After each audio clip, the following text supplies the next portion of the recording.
우리 성경 말씀 사도행전 6장 1절에서 6절에 있는 말씀까지 보겠습니다. 사도행전 6장 1절에서 6절에 있는 말씀까지 교독하시겠습니다. 사도행전 6장 1절에서 6절에 있는 말씀까지 교독하시겠습니다. 6장 1절입니다. 그때에 제자가 더 많아졌는데 헬라파 유대인들이 자기의 과부들이 매일의 구제에 빠짐으로 히브리파 사람을 원망하니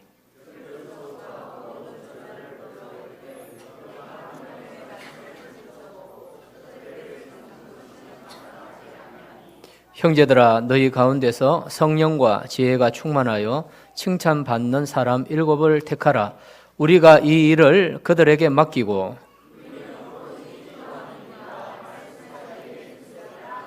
온 무리가 이 말을 기뻐하여 믿음과 성령이 충만한 사람 스데반과 또 빌립과 브로고로와 니가노르와 디몬과 바메나와 유대교에 입교했던 안디옥 사람 니골라를 택하여 사도들이 기도하고 그들에게 안수하니라. 아멘. 기도하겠습니다. 아버지 하나님 감사합니다. 또 찬양으로 하나님께 영광 돌리고 또 말씀으로 하나님의 뜻을 또 받기를 원합니다. 성령께서 주신 말씀 잘 받게 하여 주시고 또 이 말씀대로 우리의 섬김의 모습이 더욱더 아름다워질 수 있도록 성령께서 역사하여 주옵소서. 감사하며 예수님 이름으로 간절히 기도하옵나이다. 아멘.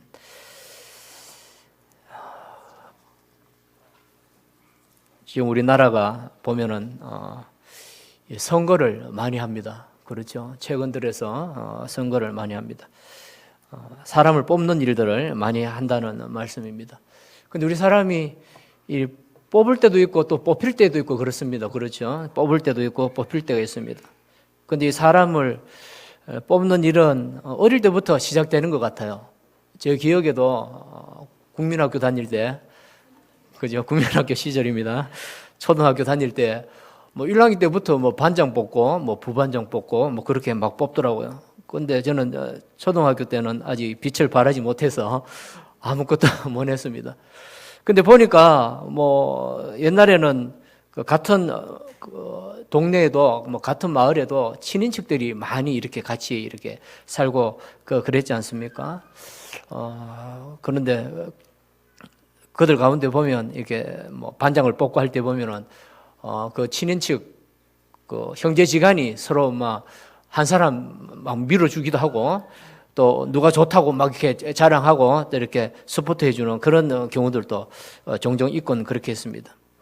근데 초등학교 때부터 뽑기 그죠 시작했는데 아니나 다를까 문방구에 가도 뽑기가 있더라고 보니까 100원 놓고 뽑기, 50원 놓고 뽑기고 있고 딱지도 보니까 딱지도 이제 뽑기 이런 딱지들도 있고 그렇더라고요. 이 사람들이 이렇게 기본적으로 뽑는다는 게 굉장히 재미가 있는 것 같아요. 그래서 이제 심리학자들을 보면은 뭔가 이렇게 딱 뽑을 때에 그 사람들이 그 쾌감을 느낀다고요. 뇌가 이렇게 쾌감을 느낀다고요. 그래서 뭐 아니면 똔데 요걸 사람들이 그 정신적으로 이렇게 이제 결정하는 그 순간에 쾌감을 느끼기 때문에 사람들이 소위 말하는 도박 같은 데서 쉽게 벗어나지 못한다. 이렇게 이야기하는 분들이 많이 있습니다. 국가적으로도 보면은 선거들이 많이 있습니다. 국회의원도 뽑기도 하고 또 지방 자치단체에서도 많이 뽑지 않습니까? 도지사 뽑고 시장 뽑고 구청장 뽑고 도의원 뽑고 시의원 뽑고 구의원 뽑고 국회의원 뽑고 또 뽑고 대통령 뽑고 그렇죠. 그래서 우리나라 지금 선거 때문에 망조다 이런 말까지 지금 나오고 있지 않습니까? 엄청나게 선거를 많이 합니다. 내년 되면 또 선거가 많다고 하잖아요. 그런데 우리가 선거를 하고 사람을 뽑을 때 무엇을 기준으로 해서 뽑느냐? 대개 보면 지역 기준으로 해서 뽑기도 하고, 그죠? 또 나이를 기준으로 해서 뽑기도 하고, 학연을 기준으로 해서 뽑기도 하고, 또 혹은 조금 괜찮은 사람들은 그 후보의 인격성을 보고 뽑기도 하고, 또 어떤 경우에는 그 사람이 소속되어 있는 정당을 보고 뽑기도 하지요. 그런데 중요한 것은 국가와 국민을 위한 자리라는 점에서 뽑는 기준이 정확해야 된다는 거죠. 국가를 위해서 뽑는 사람, 아니면은 지방 자치를 위해서 뽑는 일꾼들을 뽑을 때는 제가 생각할 때는 제일 중요한 것이 정책을 어떤 식으로 이제 발표하고 그 정책을 우리 국민들에게 어떤 정책을 제시하느냐 이걸 보고 우리 국민들이 뽑아야 그죠?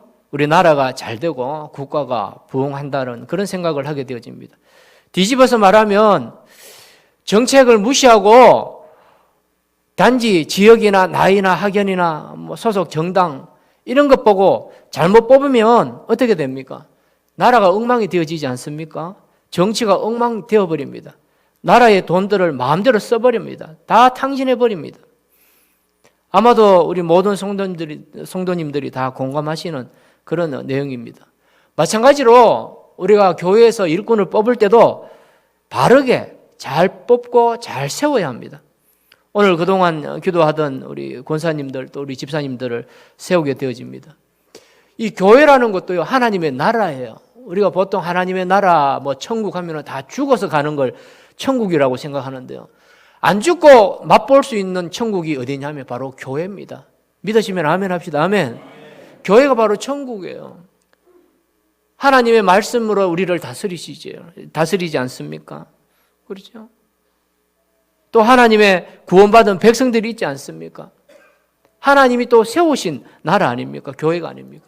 그렇기 때문에 이 교회도요, 하나님의 신실한 일꾼들을 잘 뽑아 세워서 아름다운 모습으로 성장하고 부흥해야 된다는 것, 그것을 우리가 기억을 해야 됩니다. 그런 측면에서 우리가 오늘 또 오후 예배 후에 투표를 해서 또 일꾼들을 뽑을 때에 또 어떤 마음으로 또 어떠한 분들을 우리가 세워야지 우리 교회가 더욱더 잘 되고 부흥할 수 있을까? 오늘도 우리 교회가 64년, 설립 64년 되는 기념주일 아닙니까? 또 기념 생일날, 또 신실한 일꾼들을 잘 세워서 지금도 잘 해왔지만 앞으로도 더욱더 놀라운 그런 부흥의 역사들을 체험하시는 데에 힘을 모으시는 우리 성도님들이 되시기를 바랍니다. 그래서 오늘 그 말씀을 보면 7 집사를 세우는 그런 과정을 볼 수가 있습니다. 7 집사를 세우는 과정을 보는데 7 집사를 세우는 그 배경과 목적이 무엇인가라고 하는 것을 먼저 우리가 한번 살펴봤으면 합니다. 1절 말씀 한번 보시면 그때에 제자가 더 많아졌는데 헬라파 유대인들이 자기의 과부들이 매일의 구제에 빠짐으로 히브리파 사람을 원망하니 12사도가 모든 제자를 불러 이르되 그죠? 그렇게 말합니다. 1절에 보면 이 7 집사님을 뽑는 배경이 나옵니다. 배경이 무엇인가 하면 교회의 필요에 따라서 일꾼을 세웠다라고 하는 것을 우리가 기억을 먼저 해야 됩니다. 교회의 필요에 따라서. 여기 보니까 제자의 수가 많아졌는데 이렇게 말하고 있습니다. 처음에 지구상에 세워진 초대 교회는 바로 마가 다락방에서 세워진 이 예루살렘 교회입니다. 예루살렘 교회에 교인이 몇 명이 있느냐면 한 120여 명 됐어요. 120명. 그 120명 정도면 그냥 고만고만하지 않습니까? 그죠? 사도들도 있고 또 선지자들도 있고 하니까요. 고만고만한 교회예요. 그런데 중요한 것은 성령의 2장에 보면 성령의 역사가 나서 복음을 열심히 전파하니까요. 제자가 더 많아졌다. 그렇게 되어 있습니다. 그러니까 그 교회 성도들이 엄청나게 많이 불어난 거예요. 근데 불어나면서 여기저기에서 여러 가지 이제 피로들이 이렇게 드러나는 거죠. 그 피로들 중에 하나가 무엇인가 하면 구제하는 일에 문제가 생깁니다. 구제한다는 말이 뭡니까? 어려운 형편이 있는 성도들을 돕는 일을 그렇게 여러분 쉽게 생각하시면 돼요. 근데 구제하는 일이 생기는데 어떤 식으로 트러블이 생겼느냐 하면 교인들끼리 문제가 생깁니다. 어떤 식으로 생겼냐면 헬라파 유대 출신의 교인들하고 히브리파 유대인 출신의 교인들하고 서로 갈등이 생기는 거야. 그 갈등의 원인이 뭐냐면 가만히 보니까 구제를 하는데 헬라파 유대인들의 히브리파 유대인들에 의해서 괄시를 받는 거예요. 쉽게 말하면 괄시를 받는 겁니다. 이 당시에 교회에서 구제 활동을 크게 두 가지 방법으로 구제 활동을 했다고 합니다. 그 지역에 있는 예루살렘 지역에 있는 주민들 가운데에 경제적으로 어려운 사람들을 이렇게 돕고 그들을 이렇게 도와주는 빈민 구제 사업들을 이렇게 했는데 크게 두 가지 방식으로 했답니다. 첫째는 매주 금요일마다 어려운 사람들을 불러 모아가지고 14끼에 일주일 동안 14끼의 식사를 할 수 있는 돈을 나누어 주었다고 해요. 그러니까 일주일 동안 14끼 같으면 요즘으로 계산하면 돈이 어느 정도 되겠습니까? 한 5, 6만 원 정도 되더라고요. 요즘 우리가 일반적으로 먹는 그걸로 따지면 한 5, 6만 원 정도 돼요. 그러니까 일주일에 한 번씩 금요일 날 어려운 사람들이 오시오, 교회, 우리 마가 교회로 오시오, 이렇게 뭐 예루살렘 교회로 오시오 해가지고 오면 1인당 한 5, 6만 원씩 이렇게 나누어 줬다는 거예요. 그런 방식으로 구제를 했고, 또 하나의 방식은 뭐냐면 매일마다 점심시간에 무료 급식을 했습니다. 배고픈 사람은 매일마다 12시 되면 교회 오십시오. 교회 오시면 뭐 국수 끓여 드리겠습니다. 뭐 국밥 드립니다. 이런 식으로 하는 거예요. 요즘을 말하면. 그렇게 음식을 나눠 줬다는 거죠. 그런데 거기에서 문제가 생깁니다. 어떤 문제가 생기느냐. 가만히 헬라파 유대인들이라는 말이 뭐냐면 원래 이스라엘 민족인데 이스라엘이 아닌 다른 민족에 흩어져서 살던 유대인들을 말하는 거예요. 이스라엘 사람들을 말하는 거예요. 그 요즘으로 말하면 이민 간 사람들, 이민 갔다가 돌아온 사람들, 이렇게 여러분 생각하시면 되는 거예요. 그래서 특별히 이제 여기 보면 헬라파라 되죠. 헬라파가 뭡니까? 헬라라는 것은 그리스를 말해요. 헬레니즘 할 때 그리스를 말해요. 근데 주로 그리스에 많이 이민을 갔던 것 같아요. 유대인들이. 왜냐하면 그 당시에 그리스가 굉장히 부귀영화를 누리는 그런 나라였기 때문에 요즘으로 하면 미국에 이민 가듯이 그렇게 간 거예요. 근데 거기 살다가 뭐 돈을 벌어서 온 사람은 별로 없고 보니까 고생 많이 하고 왔는 것 같아요. 와가지고 뭐 먹을 것이 없으니까 교회로 왔는데, 성령을 체험하고 또 교회에 왔는데 가만히 보니까 이상한 일이 생겨. 뭐냐? 히브리파 사람들. 히브리파는 뭐냐면 원래 이스라엘 민족의 원민족 이름이 히브리예요. 히브리. 그래서 이 아브라함, 이삭, 야곱 그 족장들 아닙니까? 족장들 그 후손들이 텐트 치고 장막을 들고 양들을 방목하면서 여기저기 다니면서 양을 치지 않았습니까? 그 당시에는. 그때에 기존의 다른 지역에 살던 이방 민족들이 그 아브라함, 이삭, 야곱의 후손들을 보면서 한 말이 뭐냐면 저기 히브리파 사람들이 간다. 저기 히브리파 사람들이 간다. 이렇게 말했어요. 그러니까 아브라함의 그 후손들을 지칭할 때에 히브리라고 하는 이름이 주어졌거든요. 근데 그 원래 뜻은 뭐냐면 나그네라고 하는 뜻이에요. 그래서 성경에도 보면 나그네라고 말이 나오잖아요. 나그네는 뭐냐입니까? 정착되어지지 아니하고 여기저기 떠돌아다니는 사람을 나그네라고 하잖아요. 그때 주어진 이름이 바로 히브리예요. 그런데 나중에 야곱 때에 가서 뭡니까? 하나님이 야곱에게 다른 이름을 주잖아요. 이스라엘이라 하리라 했잖아요. 그때부터 좀 아브라함의 후손들이 좀 이렇게 세력이 쉽게 말하면 강하게 되어진 거죠. 후손들이 많아지니까 세력이 강해지니까 그때부터는 이제 이스라엘이라 하는 이름이 그렇게 주어진 것입니다. 그러니까 오리지널 이스라엘 사람들의 그 성도들이 바로 히브리파 사람들이거든요. 근데 히브리파 사람들을 가만히 보니까 이상한 짓을 해요. 뭐냐? 히브리파 원래 원주민 유대인들 어려운 성도들에게는 쉽게 말하면 구제금을 주는데 한 10만 원씩 딱딱 챙겨주는 거야. 쉽게 말하면 10만 원을 챙겨주고 헬라파 유대인 출신인 성도들한테는요 4만 원씩 떡 주는 거야. 쉽게 말하면 4만 원씩 주면서 일주일 동안 사십시오. 이걸로 힘내십시오. 이렇게 하는 걸 가만히 지켜보니까 불공평한 거야. 불공평한 거야. 그래서 가서 사도에게 따지는 겁니다. 사도 선생님, 이런 일이 있습니까? 우리는 헬라파 사람이라고 말이야. 헬라파 유대인이라고 우리를 괄시하고 무시합니다. 우리에게는 4만 원밖에 안 주고 자기들 오리지널 원주민들 자기 동네 사람이라고 10만 원씩 줍니다. 이렇게 해가 되겠습니까? 막 이렇게 난리치는 거예요. 또 밥 주는 것도 그렇다는 거죠. 무료 급식하면서도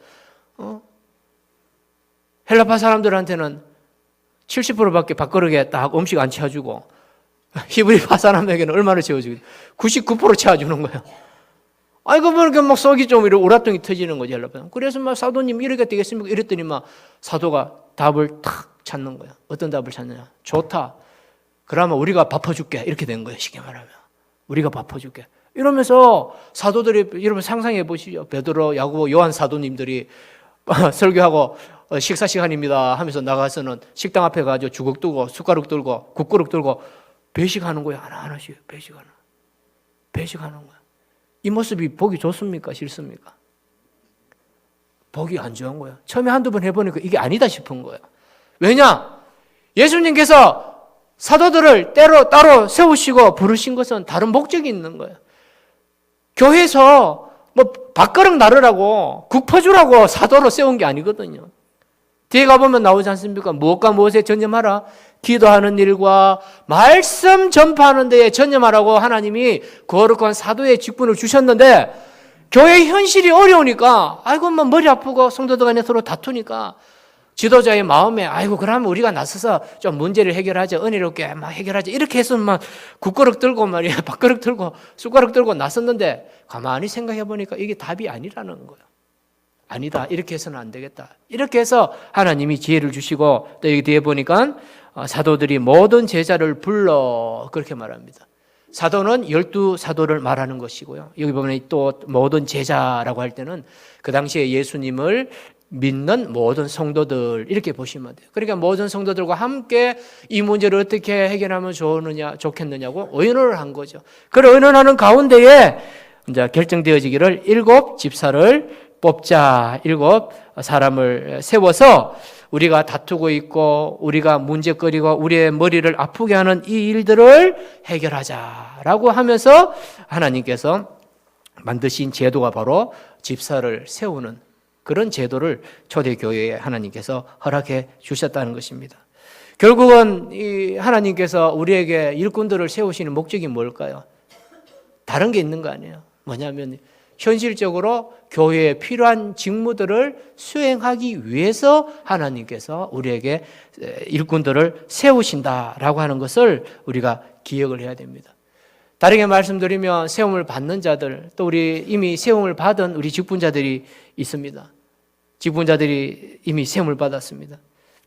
우리가 무엇을 먼저 생각했느냐? 하나님이 왜 나를 세우셨느냐? 내가 교회에 어떤 영역에서 필요한 존재인가? 라고 하는 것을 우리가 늘 명심하면서 주어진 영적인 사명을 열심히 충실되게 감당해야 됩니다. 하나님의 교회는 하나님의 나라입니다. 사랑하는 성도 여러분, 국가적으로 쓰임 받는다는 것은요, 굉장히 명예로운 일이잖아요. 근데 그와 동시에 명예로운 일이지만 동시에 뭡니까? 무거운 짐입니다. 무거운 짐이에요.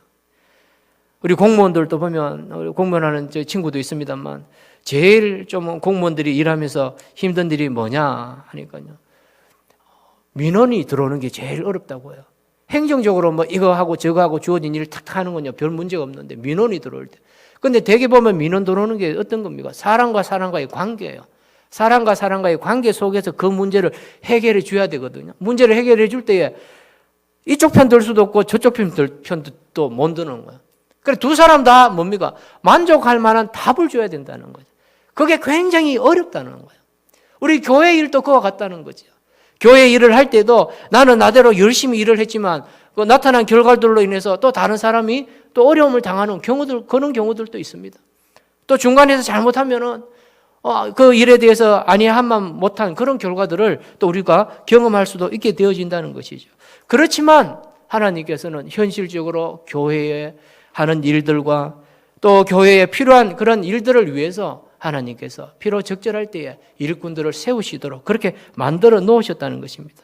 마태복음 9장에 보면 예수님께서도 이런 말씀을 우리에게 주셨습니다. 추수할 것은 많되 일꾼이 적으니, 그렇게 말씀합니다. 우리 교회가 할 일이 많이 있습니다. 제가 뭘 생각하고 있는지 우리 성도님들 뭐 아시겠습니까? 그죠? 지금 제가 조용하게 있습니다만 과연 미래에 내년에 무슨 일을 펼칠지 여러분 조마조마하지 않습니까? 저도 모릅니다. 생각은 많이 있는데 우리 성도님들의 형편과 또 우리 교회의 또 상황과 여러 가지들을 다 고려하면서 이런 뭔가 이렇게 딱 여러분에게 제시하면서 함께 렛츠고 하면서 우리 교회의 영적인 일들을 위해서 힘차게 나가야 할 텐데, 그러게 하기 위해서는 우선적으로 필요한 것이 뭐냐면 신실한 일꾼들이 필요하다는 거죠. 예수님께서도 이 땅에 죄인들을 또 불쌍한 사람들을 구원하시고 은혜를 주시기 위해서 이 땅에 오셨잖아요.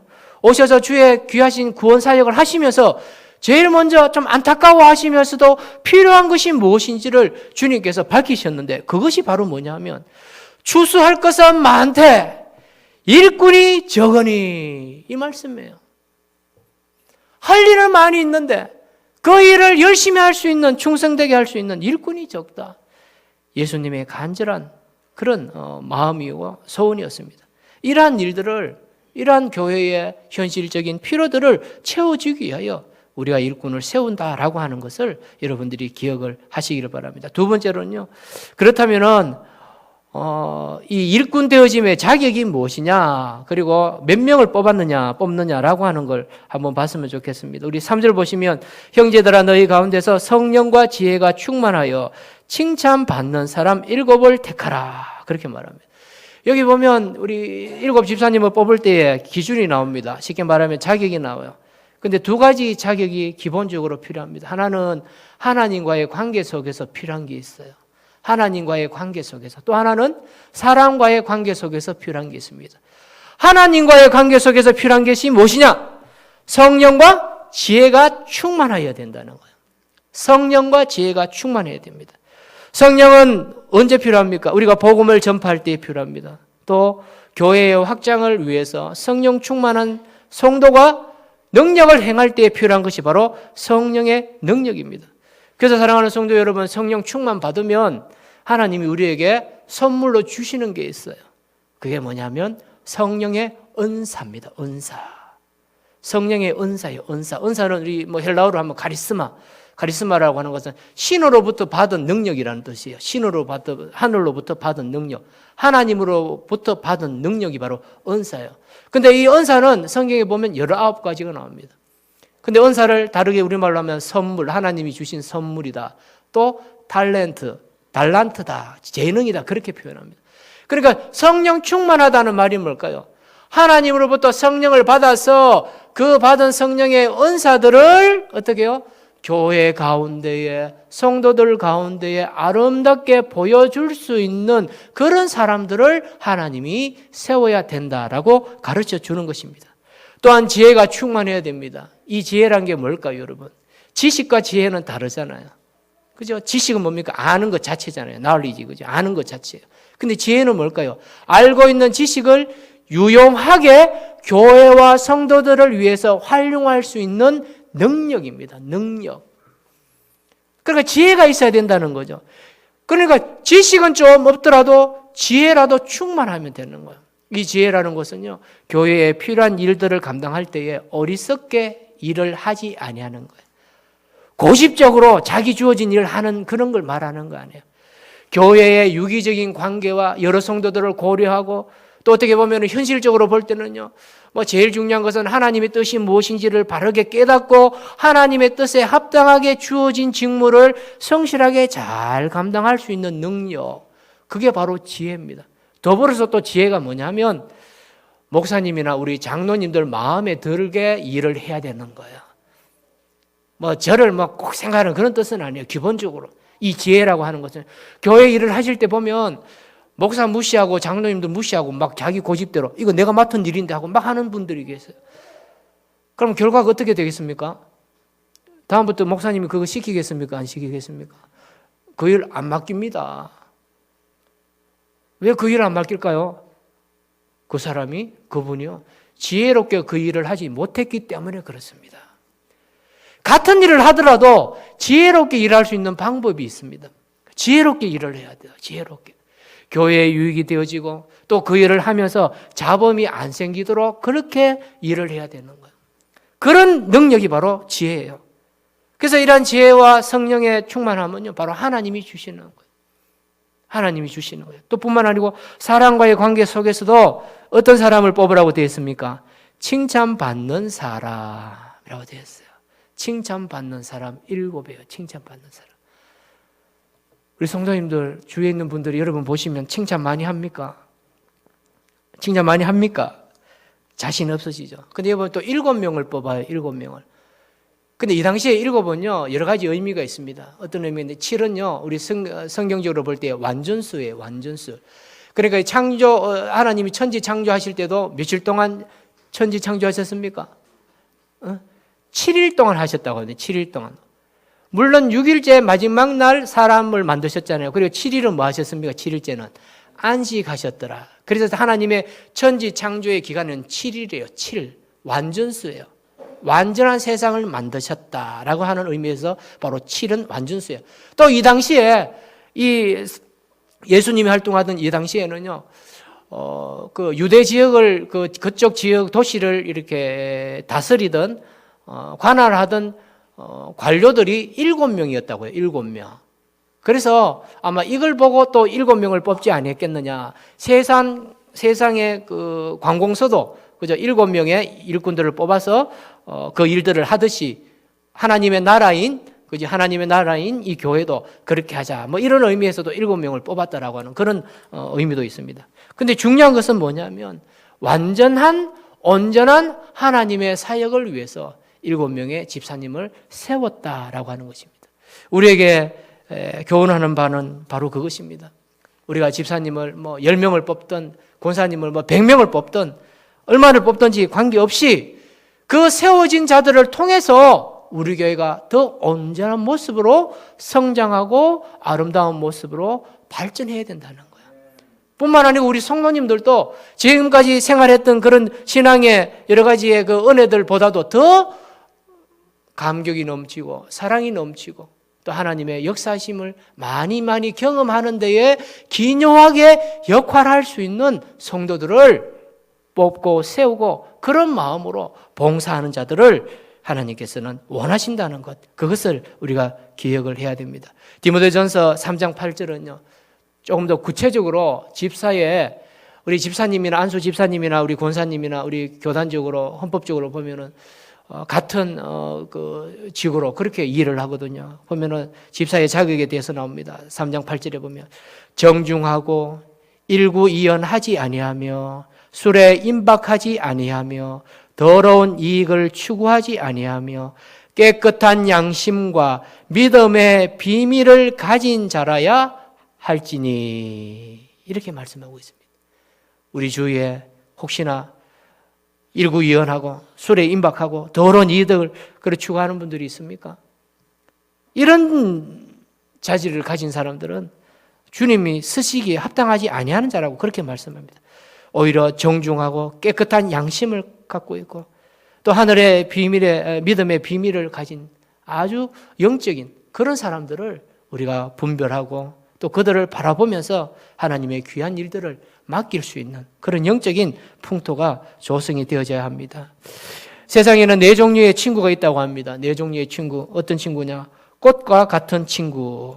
꽃과 같은 친구가 있답니다. 첫 번째는. 꽃과 같은 친구는 어떤 친구냐?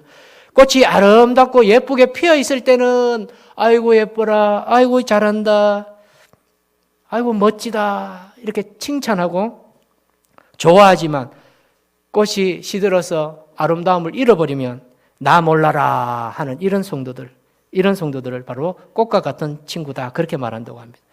그리고 저울 같은 친구가 있다고 합니다. 저울 같은 친구. 무게를 따라서 이쪽으로 가기도 하고 저쪽으로 가기도 하는 그런 사람. 쉽게 말하면 이익이 되는 쪽으로 마음이 쏠리고 이익 보고 주의 일들을 하는 사람. 그런 사람을 바로 저울 같은 친구다 그렇게 말합니다. 그리고 산과 같은 친구가 있다고 합니다. 그죠? 온갖 새들과 짐승과 식물들의 안식처고, 그죠? 언제나 동일한 든든히 의지할 만한 그런 존재가 바로 산과 같은 친구라고 합니다. 그리고 마지막으로 땅과 같은 친구가 있다고 합니다. 땅은 생명의 삭을 틔워주고 곡식을 길러주고 누구에게도 조건 없이 기쁜 마음으로 자기 자신을 희생하는 그죠? 그런 존재가 바로 땅이지 않습니까? 그와 같은 친구라고 합니다. 우리가 하나님 앞에 하나님과의 영적인 관계에서 또 우리 성도들과의 관계 속에서도 또 목회자와 또 우리 직분자들의 관계 속에서도 바로 이런 친구의 모습들을 발견할 수가 있습니다.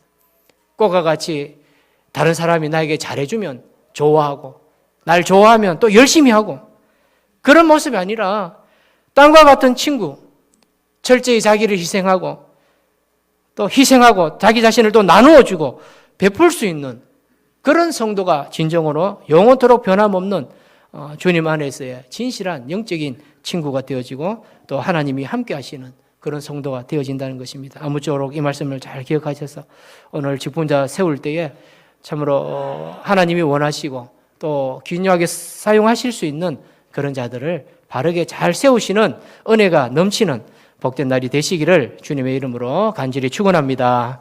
아멘. 기도하겠습니다. 아버지 하나님 감사합니다. 저희들을 사랑하여 주시고 또 교회의 형편을 따라서 신실한 또 7 집사를 뽑는 말씀들을 살펴보았습니다. 아버지 하나님, 우리 교회도 오늘 또 투표를 하게 되어집니다. 우리 집사님들과 또 권사님들을 세우게 되어질 텐데 참 성경의 원리를 따라서 진정 교회에 유익이 되어지며 또 우리 성도들에게 영적으로 좋은 영향을 끼칠 수 있는 신실한 자들을 세울 수 있도록 성령께서 주장하여 주시옵소서. 우리의 영안을 열어주셔서 참 필요한 자들을 세워주시고 더욱더 지금보다도 더 참 훌륭하고 아름다운 교회로 발전하며 부흥하는 데에 이바지할 수 있는 그런 계기가 될 수 있도록 축복하여 주시옵소서. 감사하며 예수님 이름으로 간절히 기도하옵나이다. 아멘.